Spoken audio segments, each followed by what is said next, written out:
हाँ जी प्रभु जी, हरि बोल, हरे कृष्णा। हरे कृष्णा प्रभु जी, दोनों प्रणाम। प्रणाम। प्रभु जी, आपने बताया कि जब कुछ होता है, आपने नरोत्तम दास ठाकुर की प्रेयर भी बोली कि ये मेरे ही कर्म के वजह से है जो मेरे साथ हो रहा है। और ये भी आपने बताया कि प्रभुपाद कह रहे हैं कि we should not blame the instrument of Karma.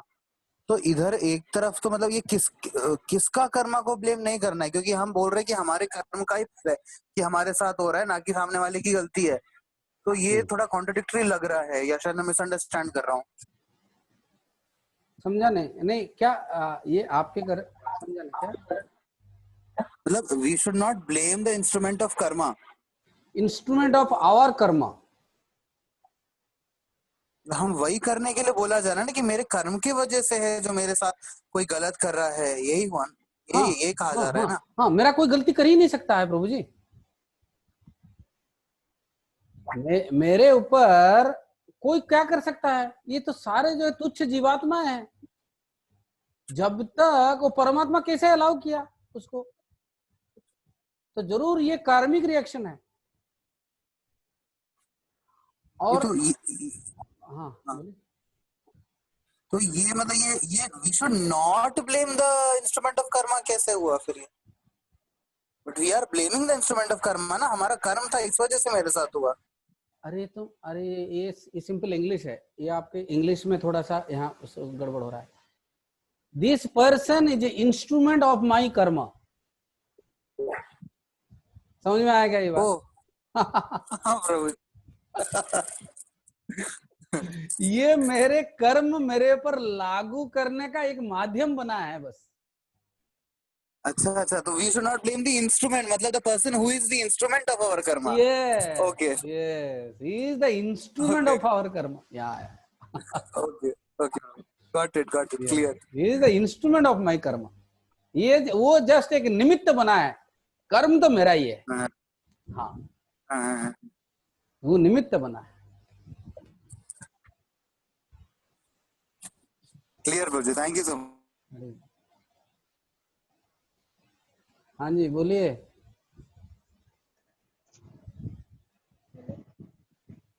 हरे कृष्णा प्रभु, दंडवत प्रणाम। धन्यवाद प्रणाम राजेश जी, बोलिए। हरे आवाज आ रहा प्रभु जी? हाँ बिल्कुल आवाज आ रहा है, बोलिए। प्रभु जी, जैसे क्लास होती है उसमें मॉनिटर है, एक मॉनिटर होता है। जब टीचर आता है तो मॉनिटर उस क्लास की सारी मतलब जितनी वो मतलब देखता है उसमें उस टीचर को बताता है। ऐसे ही अगर गुरु हमारे से दूर हैं और गुरु के जो शिष्य हैं वो मतलब चारों तरफ हैं, तो जो गुरु को ज्यादा प्रिय शिष्य होते हैं वो गुरु जी उनको मतलब निगरानी में रखते हैं, और वो शिष्य उनको सब मतलब रिपोर्ट देते हैं वहाँ की। तो क्या ये प्रभु जी निंदा का स्तर है? जब हम आपका प्रश्न है कि मान लीजिए कोई भक्त के अंदर कोई अवगुण हम देखते हैं और हम एक सीनियर डिवोटी या फिर कृष्ण के गुरु के पास जा करके हम बताते हैं, तो क्या ये वैष्णव निंदा कहलाएगा? ये प्रश्न है आपका? हाँ जी प्रभु जी। हाँ देखिए, हाँ जी प्रभु जी। हाँ ये जो निंदा, जब तक आप कोई भक्त के व्यवहार से व्यथित हैं, परेशान हैं, आपको कुछ नुकसान हुआ है या फिर आपके मन में कुछ प्रश्न है और आप एक सीनियर भक्त के पास या गुरु के पास जा करके अपने ही ये चीज को, इस भक्त के ऐसे व्यवहार को या फिर ऐसे भाषाओं को कैसे समझेंगे, ऐसे करके बात कर रहे हैं, तब ये निंदा के स्तर पर नहीं आता है। आप इसको अब एक सीनियर डिवोटी के साथ कंसल्ट कर रहे हैं और पूछ रहे हैं कि ऐसे ऐसे मेरे साथ चल रहा है कई दिन से और हम इसको समझ नहीं पा रहे हैं, है तो वो भक्त, लेकिन ऐसे वो कर रहे हैं, क्या कारण हो सकता है? हम इसको ऐसे करके समझ रहे हैं, क्या ये सही है? तो ऐसे बात करना ये तो गुह्यम आख्याति पृच्छति में जाएगा। ये तो रिवीलिंग वंस ओन माइंड, अपने मन की बात को अपने सीनियर भक्त के सामने उजागर करने के लिए, स्पष्ट करने के लिए इसके अंदर आएगा, और दिस इज ओके, ये कोई प्रॉब्लम नहीं है। लेकिन निंदा कब होता है? जब हम उस व्यक्ति को नीचा दिखाना चाहते हैं, उस व्यक्ति का चरित्र को संहार करते हैं, उसको खत्म कर देना चाहते हैं, बोलते कि ये व्यक्ति आप जिस निंदा कब शुरू होता है प्रभु जी? बहुत सिंपल है, जब हमारे बातों से हम जिसके बारे में बात कर रहे हैं उसके लिए दूसरों के मन में सम्मान जो है कम होने लगता है, दैट इज अ निंदा। जैसे कि हम किसी के बारे में जब बात कर रहे हैं, उसके लिए जो दूसरे व्यक्ति के जो सम्मान है वो कम होने लगता है, तब वो निंदा का स्तर में आ जाता है। हम उस व्यक्ति को नीचा दिखाना चाहते हैं, हम उसके चरित्र का संहार कर रहे हैं, हम उसके छवि को नष्ट करना चाहते हैं, खत्म करना चाहते हैं, दैट इज कॉल्ड निंदा, वो निंदा हो जाएगा। लेकिन जब तक हम कोई भक्त के व्यवहार से परेशान हैं और हम उसको समझ नहीं पा रहे हैं और हमारी भक्ति उसमें बाधित हो रहा है, और हम एक सीनियर भक्त से या फिर गुरु महाराज से जा करके उनके व्यवहार के स्पष्टीकरण मांग रहे हैं कि ऐसे व्यवहार चल रहा है, इसमें इसको मैं कैसे समझूं और क्या कैसे व्यवहार करूं, इसके मेरे को समझ में नहीं आ रहा, तो वो अपराध नहीं है। ये बात समझ में आया क्या? क्लियर है? ठीक है प्रभु जी। हाँ जी प्रभु जी। ओके, धन्यवाद प्रभु जी। धन्यवाद। हरे कृष्ण। हाँ जी बोलिए।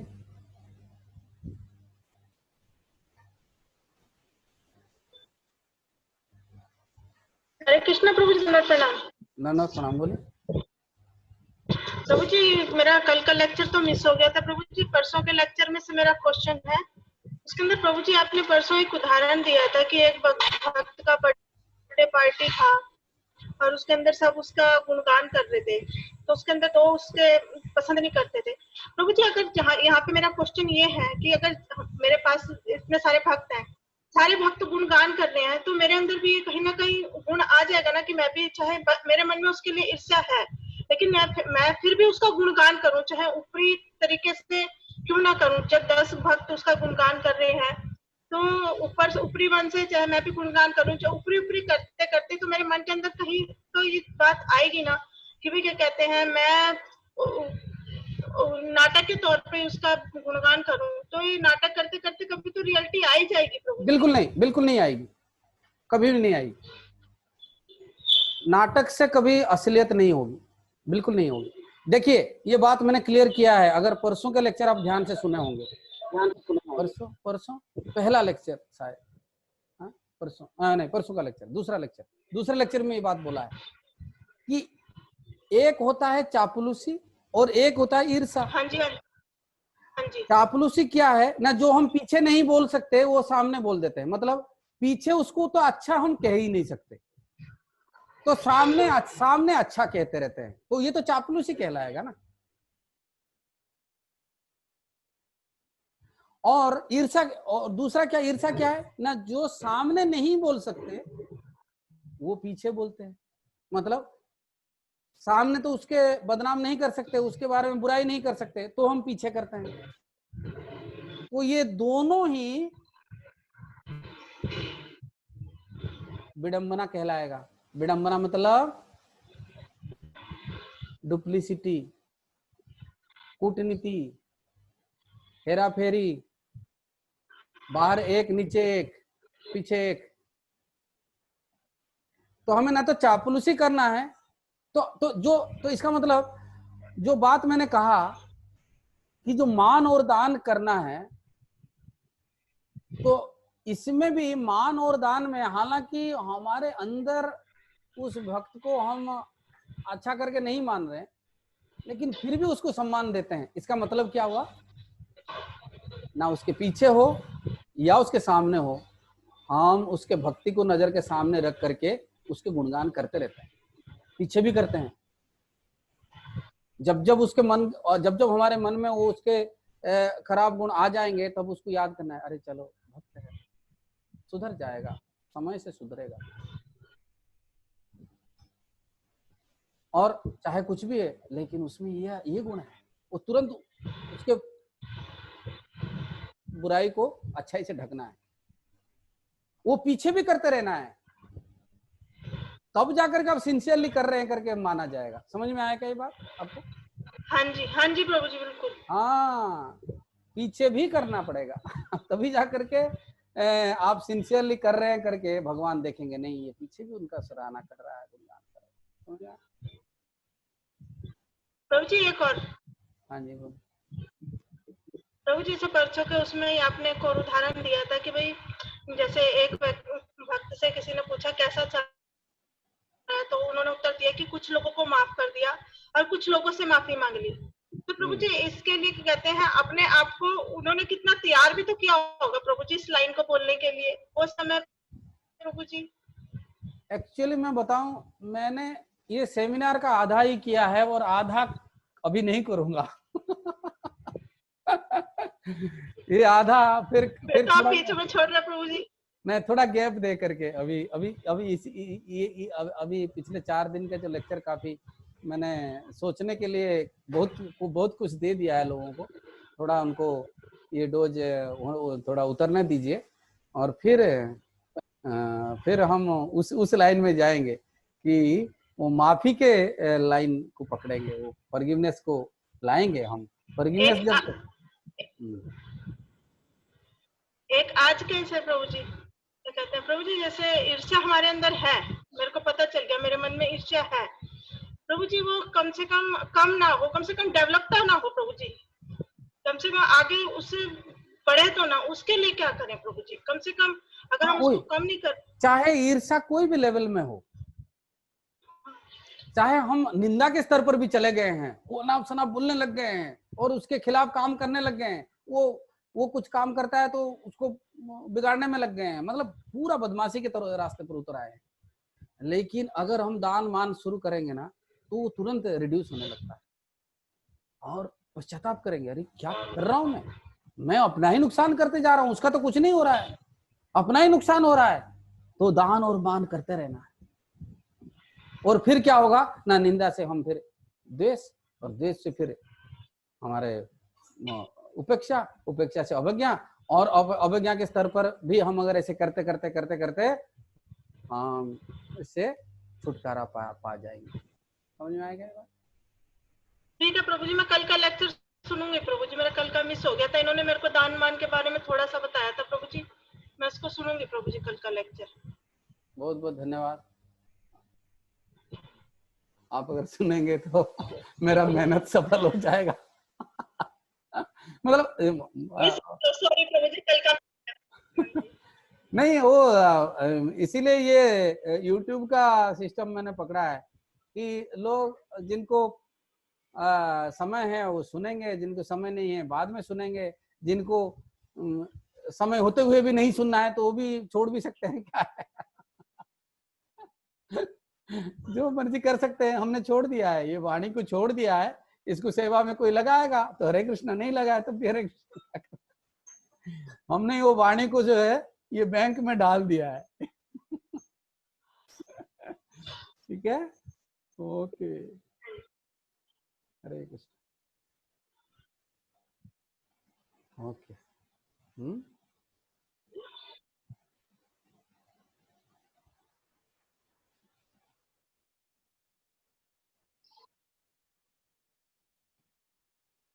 कुछ से क्षमा याचना करना है या सबसे कुछ को माफ करना है या सबको?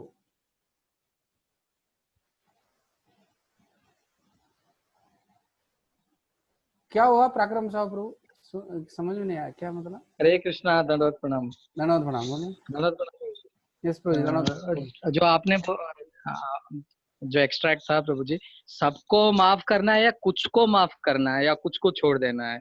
इज इट कि जैसे कुछ को माफ करना है और कुछ से माफी मांगना है, ऐसा है, या ओ नहीं नहीं सबको नहीं माफ नहीं करना, सबको नहीं नहीं माफी मांगना है? नहीं नहीं, वो तो थोड़ा वो व्यक्ति क्षमा जो है याचना करनी है। वो व्यक्ति थोड़ा ऐसे ये एक उनका पद्य बना दिया ना उसको, एक कुछ कुछ कुछ लोगों से माफी मांग ली और कुछ को माफ कर दिया। हाँ, इसका मतलब क्या है सो इट इज ना जिन जिन के जहां जहां मेरे को एहसास हुआ कि मेरे से गलती हुआ है वहां से माफी मांग लिया, और जिन जिन के कार्य से मेरे दिल में पीड़ा रहता था उनको दिल से माफ कर दिया।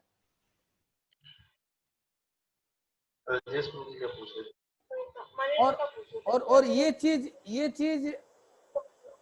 एक चीज मैं बताता हूँ, ये चीज हमें सिर्फ जिसका एहसास है, लेकिन प्रभु जी अज्ञान में हमने कितने लोगों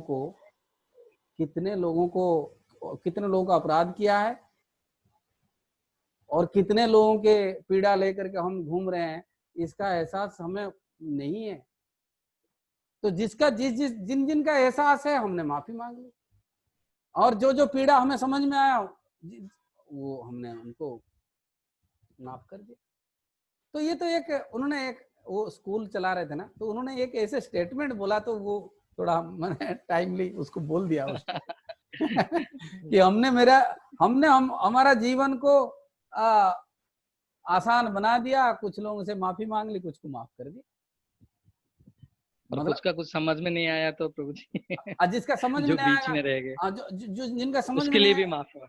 हाँ, उसके लिए भी माफी। वो तो भगवान के वो आसान रास्ते पर चलने लग गया ना, आसान रास्ता होगा, आसान रास्ते पर चले, बहुत आसान है। और जैसे जैसे आगे बढ़ेगा भगवान की कृपा से और एहसास होने लगेगा, अरे ये भी गलती हुआ था, वो भी गलती हुआ था, यस यस। तो वो माफी मांगता रहता है। तो कुछ लोगों से माफी मांगता रहता है और कुछ लोगों को माफ करता रहता है। कोई पीड़ा अगर पहुंचाया है तो उसको माफ करता है। लेकिन जब तक आदमी माफी मांगता नहीं है, वो असलियत में माफ नहीं कर सकता। This is the main crux. ये बहुत इंपॉर्टेंट है। जब तक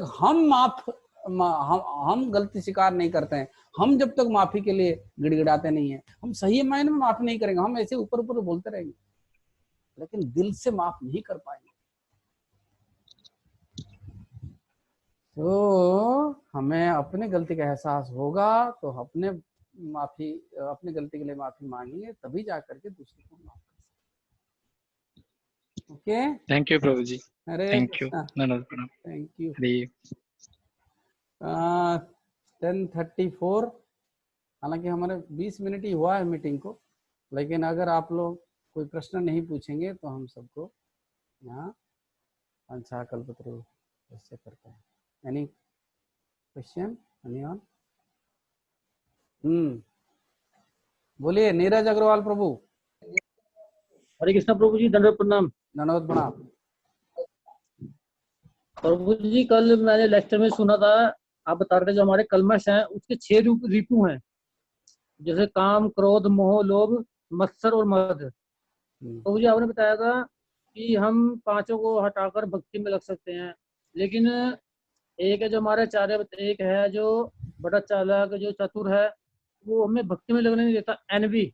आप बता रहे थे प्रभु जी कल, जैसे हमारे आचार्य बताते हैं, आचार्यगण को उसको उखाड़ कर फेंकना होगा। तो प्रभु जी मेरा क्वेश्चन था, उसको कैसे हटा सकते हैं प्रभु?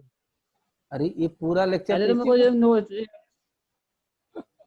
पूरे सुन लिया प्रभु जी साहब, तो दान जैसे मान। हाँ जी प्रभु जी। हाँ देखिए प्रभु जी शब्द मेरी बात हाँ जी, हाँ समझ गया, मैं आपकी बात समझ गया। अब मेरी बात आप सुनिए ध्यान से। अगर वो व्यक्ति भक्त नहीं है तब आप उसको अवॉइड करेंगे, उसका संग नहीं करेंगे, उस पर ध्यान उससे ध्यान हटा देंगे आप। लेकिन समस्या तो उतने में नहीं है। अगर भक्तों के लिए अगर ईर्षा है तो क्या करना है? तो वहां फिर दान और मान का जो है हम यूज करेंगे। तो उनको कुछ प्रसाद खिलाते रहेंगे, उनको कुछ गिफ्ट देते रहेंगे और उनके गुणगान करेंगे, सामने भी पीछे भी। उनके अंदर भक्ति को सामने रखते हुए हम उनका अच्छाई देखेंगे और इसके लिए प्रयास करेंगे। लेकिन उससे भी बढ़कर क्या है, वो उससे क्या हो जाएगा, दान और मान से ज्यादा मैत्री हो जाएगा, लेकिन अंदर कभी कभी वो उन्होंने जो अन्याय किया है ना, उसके लिए वो पीड़ा रह जाएगा। उसके लिए आज का लेक्चर दिया मैंने। तो वो पीड़ा से कैसे बाहर आ सकते हैं, जब हम उसके लिए प्रार्थना करेंगे और भगवान बड़े ध्यान से इस चीज को देखेंगे कि ये व्यक्ति उस व्यक्ति के लिए प्रार्थना कर रहा है जो कभी ना कभी इसके लिए अन्याय किया था। ऐसे अगर करेंगे तो हम ईर्ष्या से दूर हो जाए, ईर्ष्या से हम मुक्त हो सकते हैं। और न केवल ईर्ष्या से मुक्त होंगे, बल्कि भगवान की नजर में हम तीव्र प्रगति कर सकते हैं, बहुत ही ज्यादा प्रगति कर सकते हैं। ठीक है,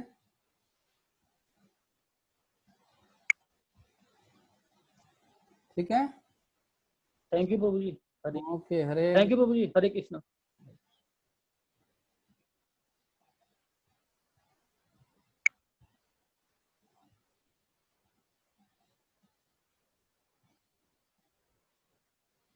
हाँ जी बोलिए। हरे कृष्ण प्रभु जी। तो अभी तक का जितना आपने क्लास किया, आप कह रहे सेमिनार कंटिन्यू नहीं करेंगे, तो फॉर द टाइम बिंग जितना हुआ है, क्या हम इस चीज को गांठ बांध ले कि अगर भक्त है और ईर्ष्या आ रही है, जो कि होगा क्योंकि अभी हम बहुत आगे के स्तर पे नहीं है, तो दान और मान ये दो हथियार हमारे हैं इसे डील करने का। नहीं, और तीसरा भी जरूरी है, कारण देखेंगे वो जीत, और हमारे अंदर कुछ भी ईर्ष्या जो होता भी है ना, आप देखेंगे किसी के ईर्ष्या से पैदा हुआ है।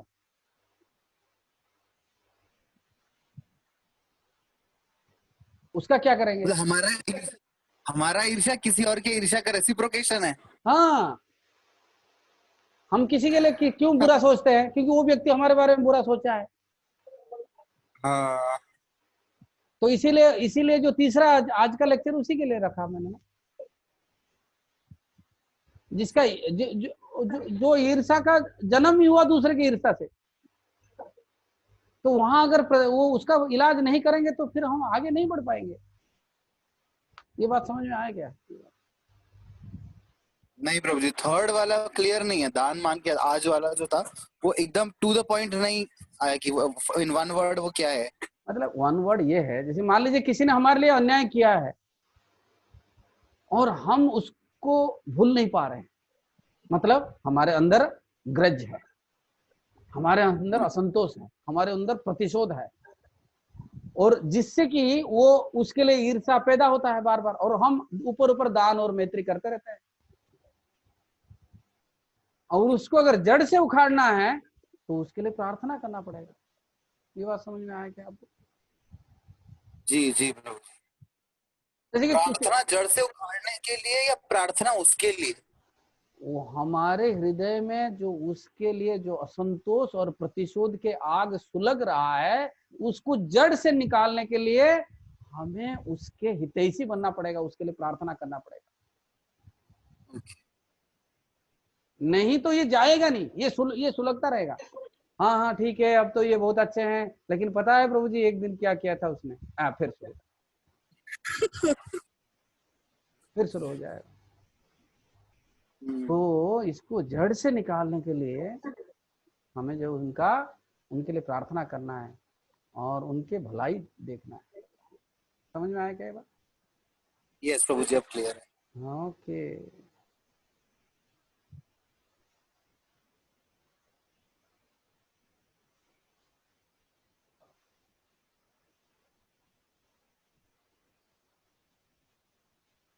हाँ जी, मणिभूषिता माता जी कहाँ है?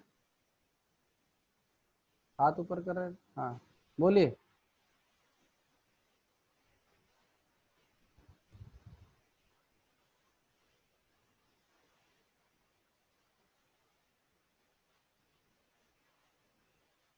माता जी आप इसको अनम्यूट करिए, मेरे को सुनाए, आपके आवाज नहीं आ रहे, अनम्यूट करिए। हाँ बोलिए। हरे कृष्ण प्रभु। हाँ बोलिए। प्रभु जी, मैं यूँ पूछ रही हूँ कि जैसे ये जो ईर्ष्या है, ये वैष्णव अपराध में ही आती है क्या? हाँ ये तो है। जैसे हम किसी वैष्णव, किसी भक्त से हम ईर्ष्या करते हैं, तो अपराध, तो ये वैष्णव अपराध में ही आता है क्या? हाँ ईर्षा जो है वैष्णव अपराध के अंदर आता है ना? है। हाँ, उसके लिए अगर किसी के लिए हमारे दिल में ईर्षा है तो वो हम अपराध कर बैठेंगे। वो चाहे आज अगर दिल में है तो कल हमारे मतलब वही है ना। अभी आपने सुना क्या सारे लेक्चर? हाँ जी प्रभु जी, सुना है। तो सुने होंगे ना, जो ईर्षा के पहले कैसे दिल में रहता है, बाद में मन में आता है, बाद में फिर सब एक एक स्टेज बताया ना हमने। हाँ जी। हाँ, ऐसा होता है। तो आज ईर्षा है तो कल निंदा में आ जाएगा ना। और ऐसा नहीं कि ये जैसे जो जो अवज्ञा से 4 स्टेज बताइए, क्या क्या स्टेज है?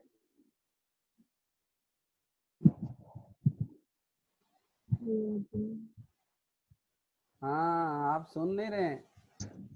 प्रभु जी सुना तो याद नहीं है तो प्रभु जी। लिख के रखना है ना, आपके दीवार में लिख के टांगना है। इतने सारे आप कागज टांगे हैं तो एक एक मेरे लेक्चर का भी नोट सब लग करके टांगना है आपके पीछे, जो कागज जिसे टांगे है ना। हाँ जी तो ये काम में आएगा आपको। ठीक है प्रभु जी। पूरे आपके दीवार में कोई ईंट नहीं दिखना चाहिए, सारे एक एक पेपर दिखना चाहिए। ये लेक्चर का ये पॉइंट है, वो लेक्चर का ये पॉइंट है। ठीक। इसको सीरियसली लीजिए, तब जाकर के कुछ आप कर पाएंगे। ऐसा नहीं कि मैं बोलने वाला तोता हूँ, आप सुनने वाला तोता है, मैं बोलता ही रहूंगा आप लोग सुनते रहेंगे, ऐसा नहीं। आप इसको काम में लगाना है मतलब जी। हाँ जी प्रभु जी। तो ये जो है अवज्ञा, उपेक्षा, द्वेष और निंदा। तो निंदा के स्तर पर व्यक्ति पहुंच जाएगा। अगर अवज्ञा के स्तर पर ज्यादा दिन रहेगा तो ऐसा नहीं कि अवज्ञा से निंदा में जाने के लिए उसको 10 साल लगेंगे, ऐसा कोई जरूरी नहीं है। वो अवज्ञा से निंदा जो है 24 घंटे में भी जा सकता है व्यक्ति। आप समझे? जो ईर्षा जो दिल में है, जो मन में है, उसको अगर हम चेक नहीं करेंगे, तुरंत उसका इलाज नहीं करेंगे तो ये फैलने में देर नहीं लगाता है ये। ये एकदम दौड़ जाएगा निंदा के स्तर पर। हाँ, हम कुछ भी अनाप शनाप बोलने लग जाएंगे एकदम से, और बहुत बड़ा अपराध कर बैठेंगे, और भगवान को बहुत डिस्प्लीज कर देंगे, भगवान को बहुत हम नाराज कर देंगे। समझ में आया क्या ये बात? हाँ जी प्रभु जी। तो आप ध्यान से सुनिए, और जो सुन रहे हैं, जो बात आपको अच्छा लग रहा है लिख के रखिए। हाँ जी ठीक। Okay, thank you. Hare Krishna प्रभु जी। हाँ जी, प्राक्रम साहब प्रभु कुछ बोलना? प्रभु जी, मैं ये पूछ रहा था कि जो वैष्णव भक्त हैं उनके लिए तो प्रे करना है, बट जो अभक्त हैं उनसे डिटैचमेंट करके भी उनके लिए भी प्रे करना है। हाँ, ये बात प्रभुपाद जी कहते हैं कि हालांकि हम उनको अवॉइड करते हैं, लेकिन एक भक्त को जो है कंटिन्यूअसली सोचना है कि क्या करने से ये भगवान की भक्ति करना शुरू करेंगे। हाँ, ये भक्त का करुणा है, ऐसा करके प्रभुपाद जी लिखते हैं। मैंने पढ़ा आज, वो परपुट में पढ़ा है ये बात।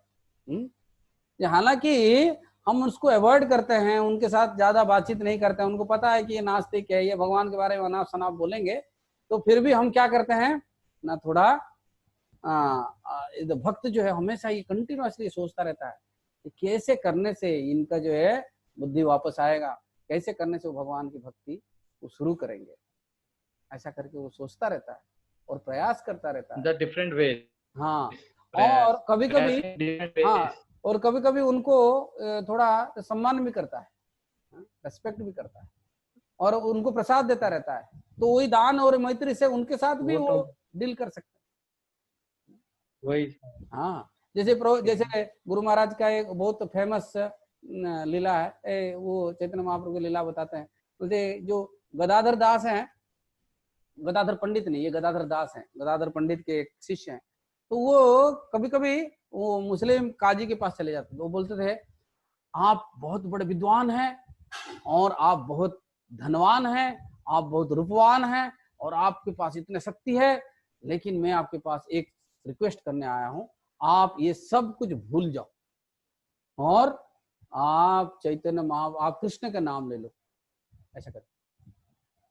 तो ये बोलते हैं अच्छा ठीक है, जाओ, मैं कल से कृष्ण का नाम, वो इतना वो उत्साह से बोलते हैं, वो तुरंत बोलते हैं ठीक है, हमें कल से कृष्ण का नाम लेंगे। तो बोलते अरे हरि बोल, आप कल से क्या, आप तो अभी ले लिया, अभी तो कृष्ण आप करके आपने बोल दिया, बस हो गया मेरा काम, ऐसे करके। हाँ चैतन्य, ये गुरु महाराज बहुत बार सुनाते हैं ये जो लीला है। हाँ, तो हम कभी कभी जाएंगे ऐसे ईर्ष्यालु व्यक्ति को, उनका गुणगान करेंगे, अच्छा आप बहुत धन्यवान हो, आप बहुत ये हो, आप वो हो, लेकिन मेरे भाई आप सब कुछ भूल जाओ, आप जो है कृष्ण का नाम लो जब करो। तो ऐसे कभी कभी हम उनको मान देंगे, कभी कभी उनको प्रसाद देंगे, ऐसे करके करके हम उनको भी भक्ति में लगाने की प्रयास करना चाहिए। जैसे आप कर रहे हैं ना, वो नेवी वालों को बुला रहे हैं और चिड़ा दही फेस्टिवल में प्रसाद खिला रहे हैं। तो हालांकि वो लोग भक्त नहीं है, या फिर कुछ समझते हैं, नहीं समझते हैं, लेकिन आप अपना प्रयास कर रहे हैं। हाँ जी, so this is wonderful, you must do it, yeah, okay। राक्रम साहब प्रभु, हरि बोल, हरे कृष्णा, कुछ बोलेंगे या आवाज कट गया? हरे कृष्णा, हरि बोल, ओके। पीताम्बर गौर सुंदर प्रभु बोलिए।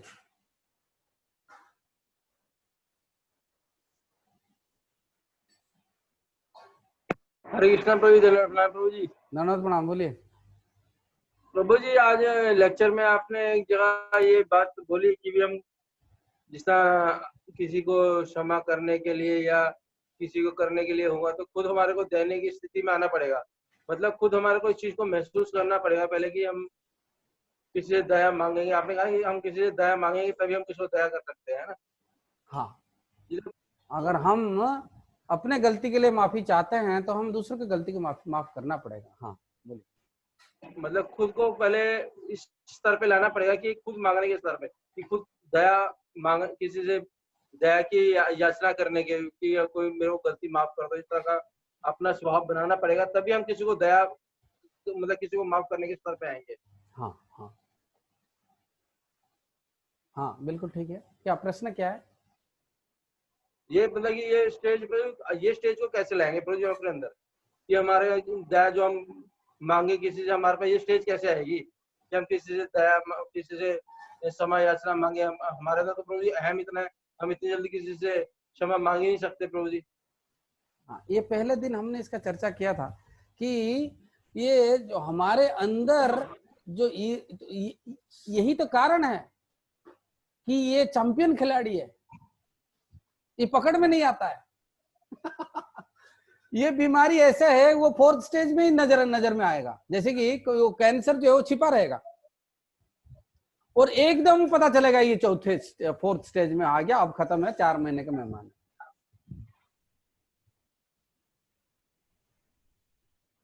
तो समस्या यही है इसी के साथ। ये जो मिस्टर ईर्षा है, मिस्टर एनवी है ना, ये पकड़ में नहीं आता है, और इसीलिए हमें दूसरों का मदद से, शास्त्र का मदद से, गुरु की मदद से, भक्तों की मदद से, जब भक्तों के समाज में रहते हैं ना, तो हमें मदद मिलता है इसको पहचानने के लिए, हमें इसका मदद मिलता है पहचानने के लिए, और हमें जो है उनके मदद से हमारे अंदर की इसको, ये छिपा हुआ जो खिलाड़ी है उसको पकड़ना है और फिर उसका इलाज शुरू करना है। और जब वो खिलाड़ी पकड़ में आता है तब वो खिलाड़ी अपने साथ ये एहसास भी लेके आता है कि इस व्यक्ति ने अनजाने में मेरे से कितनी गलती कराई, कितने गलत काम कराया, कितने गलत बात बुलवाया, कितने गलत सोचा है मैंने। ये मेरा गर्दन पकड़ के ऐसे छिपा हुआ था, आज मेरे को पकड़ में आया है। तो जब भक्ति करने लगते हैं ना, वो खिलाड़ी को पकड़ सकते हैं। सच्चे दिल में अगर कोई भक्ति कर रहा है तो भगवान उसका पहचान कराते हैं, ये रहा बदमाश, ईर्षा छिपके रहता है। तो जब वो ईर्षा को जब हम पहचानने लगते हैं तो ईर्षा के माध्यम से हमने कितना काम किया है वो सब हमें समझ। प्रभु जी एक चीज मैं बताता हूं आपको, ये क्वेश्चन पूछूंगा मैं, जब तक हम ईर्ष्या को नहीं समझते हैं ना प्रभु जी, हमें हर काम ना बिल्कुल उचित लगता है। मैंने उसको जो जवाब दिया सही जवाब दिया, मैं उसको मैंने जो किया है वो सही किया है, हमें सही लगने लगता है। क्यों? ये मिस्टर ईर्ष्या छिप के रहता है और ईर्ष्या इसकी तो के प्रभु महसूस होती है प्रभु जी। हाँ, लेकिन जिस दिन ये पकड़ में आता है ना तो बोलते ये भगवान, मेरे तो सारे हिसाब ही गलत रहा आज तक तो मैं ईर्ष्या के।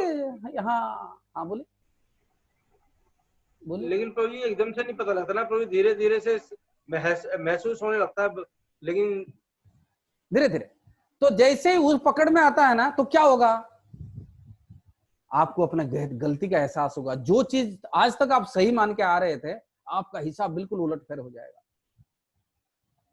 और फिर आपको, क्योंकि आपको पता चल गया मैंने कितना गलती किया है। यही कारण है भक्तिविनोद ठाकुर क्या बोलते हैं, है ना दुष्ट कर्म नाही जहां मुई करी नहीं। भक्तिविनोद ठाकुर बोलते हैं मेरे ऐसा दुष्ट कर्म किसी ने नहीं किया है, हैं? ये बोलते हैं जो परेर उद्वेग दिया छी जे कत, हमारा जीवन सदा पापे रहता। मैं दूसरे के खुशी से मैं दुखी होता हूँ, दूसरे के दुख से मेरे को खुशी मिलता है, मैं इतना स्वार्थी हूँ, मैं इतना लोगों को कष्ट दिया है। वो क्यों लगने लगता है? क्योंकि उनने ईर्ष्या को पकड़ लिया है। वो एक्चुअली हमारे लिए कह रहे हैं, वो तो उनके अंदर तो ईर्ष्या था ही। जब हम ईर्ष्या को पकड़ लेते हैं ना, हम देखते हैं जितना भी हमने सही किया है उसके पीछे कुछ ना कुछ ईर्ष्या ही था। हमने जिसको सही बोल के सही करके बोला है, सही करके किया है, उसके अंदर हमें ईर्ष्या ने कराया हमें। और फिर हमें जो है इसका पश्चाताप होने लगता है, हम इससे माफी मांगने लगते हैं। और किसको माफी मांगे, कितना अनगिनत गलती हो चुका है।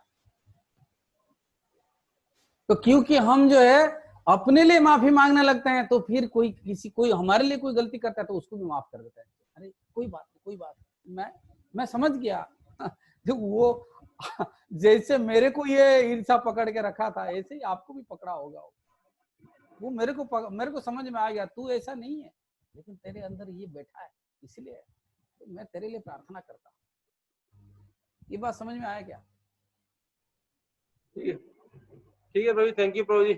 प्रभु जी अब मेरे को थोड़ा सा महसूस हो रहा है कि भाई हमारे को ना जो फॉरगिवनेस का जो लेक्चर था ना, उस लेक्चर से पहले ये लेक्चर होना बहुत जरूरी था। प्रभु जी फॉरगिवनेस के मोड पे तो तब पहुंचेंगे, तब हमारे को अपना अहम को निकालेंगे प्रभु जी। ये लेक्चर मेरे को लग रहा है हमारे को उससे पहले सुनना चाहिए था। ये प्रभु जी ये फॉरगिवनेस के पॉइंट पे तो हम बाद में पहुंचेंगे, पहले हमें उसकी बीमारी तो पता लगे प्रभु जी। इसीलिए मैं क्या बोला कि ये आधी सेमिनार है। जी प्रभु जी, ये सेमिनार का आधा हुआ है। जी प्रभु जी। और आधा प्रभु जी आपने ये पॉइंट लिया ना प्रभु जी, बहुत अच्छा पॉइंट लिया प्रभु जी। हमारी बीमारी को क्रोध के निकाल रहा है अभी ये। हाँ, और फिर देखना प्रभु जी प्रगति कितना अच्छा होगा अगर हम निकालेंगे ना, फिर जाकर भक्ति में आगे बढ़ेंगे। थैंक यू प्रभु जी, बहुत बहुत धन्यवाद प्रभु जी। ओके, हरे कृष्णा। वांछा कल्पतरुभ्यस्य कृपा सिंधुभ्यश्च पतितानां पावनेभ्यो वैष्णवेभ्यो नमः। अनंत कोटि वैष्णव वृंद की जय। जगत गुरु श्रील प्रभुपाद की जय। श्री गुरु महाराज की जय। गौर प्रेमानंदे। हरि हरि बोल।